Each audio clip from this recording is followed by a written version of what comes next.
Maharashtra superfast news चॅनलमध्ये आपले सहर्ष स्वागत आहे। खास सत्याची धार लेखणीची महाराष्ट्रातील ताज्या आणि वेगवान बातम्या पाहण्यासाठी आपल्या हक्काचे चॅनल शेअर करा, लाईक करा आणि सबस्क्राईब करा। धन्यवाद। राष्ट्रीय ओबीसी बहुजन शिक्षक संघाची बैठक संपन्न। राष्ट्रीय ओबीसी शिक्षक संघाची महत्त्वपूर्ण बैठक तुळजापूर येथे उत्साहात पार पडली। या बैठकीत संघटनेच्या बळकटीकरणासाठी आवश्यक असलेल्या विविध संघटनात्मक बाबींवर सविस्तर चर्चा करण्यात आली। बैठकीत शिक्षकांच्या प्रलंबित प्रश्नांबाबत आढावा घेण्यात आला। ओबीसी शिक्षकांच्या हक्कासाठी प्रभावीपणे काम करण्यासाठी संघटनेची रचना अधिक मजबूत करण्यावर भर देण्यात आला।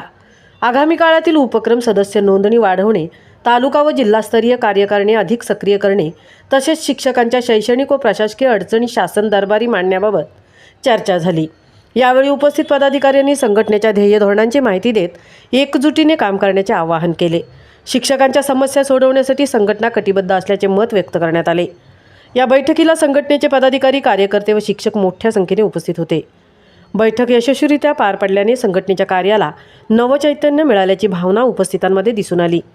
सदरची सभा संघटनेचे मार्गदर्शक माजी शिक्षक आमदार कोकण विभाग बाळाराम पाटील, ॲडव्होकेट BL सागर, किल्लारीकर, माजी सदस्य राज्य मागासवर्गीय आयोग महाराष्ट्र राज्य यांच्या मार्गदर्शनाखाली तसेच संघटनेचे प्रदेशाध्यक्ष अनिल नाचपल्ले, सरचिटणीस संतोष भोजने, उपाध्यक्ष सुखदेव भालेकर, धाराशिव जिल्हाध्यक्ष अनंत फुलसुंदर आदी पदाधिकारी उपस्थित होते।